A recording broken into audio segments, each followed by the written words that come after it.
ओम शांति। इच्छा मात्रम अविद्या और इस देव देवी हूँ, ये प्रोजेक्ट है अगले 15 दिन के लिए।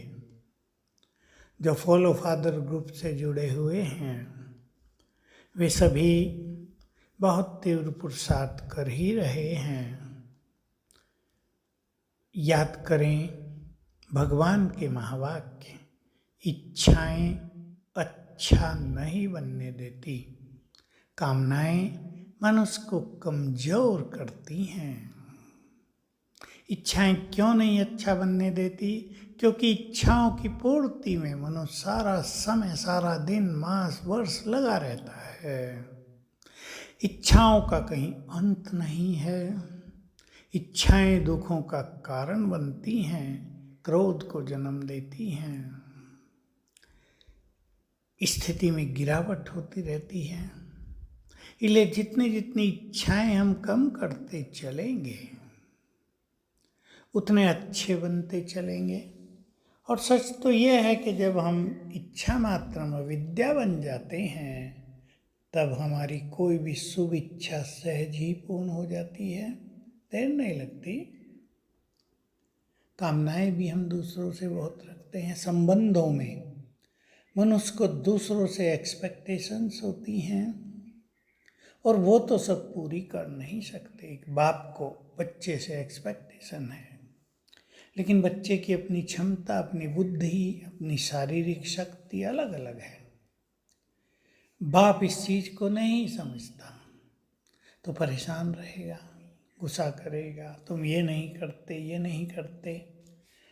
कामनाओं को भी थोड़ा कम करेंगे और जिससे हम कामना रखते हैं उनकी क्षमताओं को भी समझेंगे, उनके बौद्धिक लेवल को भी समझेंगे। एक माँ चाहती है उसकी बच्ची ऐसा ऐसा पढ़े, सबके बच्चे बहुत अच्छे नंबर ला रहे हैं, ये भी अच्छे नंबर लाए, परंतु अब उसका बुद्धि का लेवल ही यदि बहुत कम हो तो उसको रात दिन बैठ के पढ़ाने से, उसके पीछे लगे रहने से कोई फ़ायदा नहीं होगा। वो भी इरिटेट होगी, खुद को भी परेशानी होगी। इसलिए समझदारी पूर्वक थोड़ा विशाल बुद्धि बनकर दूसरों को भी समझते हुए, परखते हुए हम अपनी कामनाएं उनसे करें तो बहुत अच्छा रहेगा। एक घोड़े पर कोई सवार है और सवार सोचे 100 किलोमीटर प्रति घंटा स्पीड से मेरा घोड़ा दौड़े, ट्रेन से भी आगे निकले, तो संभव नहीं होगा, उसकी अपनी स्पीड है। तो हम सभी कामना और इच्छाओं पे ध्यान दें, तब हम योगयुक्त हो सकेंगे, हमारी बुद्धि एकाग्र हो सकेगी और हम बाबा की इच्छाएं पूर्ण कर सकेंगे। जो अपनी इच्छाओं में डूबे रहते हैं वो भगवान की इच्छाएं कैसे पूरे करेंगे? इसलिए बहुत इम्पोर्टेंट बात है।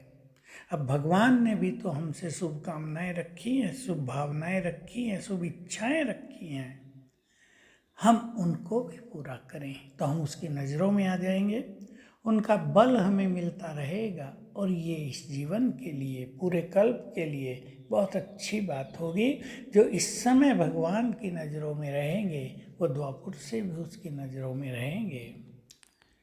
हम इस देव देवियाँ हैं, हमारा ये सोमान है और हमें संपूर्ण ज्ञान प्राप्त हो गया कि जिन्होंने पुरुषोत्तम संगम युग पर भगवान के कार्यों में साथ दिया है और जो संपूर्ण पवित्र बने, भक्ति में उनकी ही पूजा होती है शिव बाबा के साथ। तो हम उसके कार्यों में सहयोगी हैं, योगी भी हैं। तो हमारा एक स्वरूप इस देव देवी के रूप में भी है, भाइयों का भी है, बहनों का भी है। अपने उस स्वरूप को भी जागृत रखेंगे, जैसा हम बहुत बार कह आए हैं।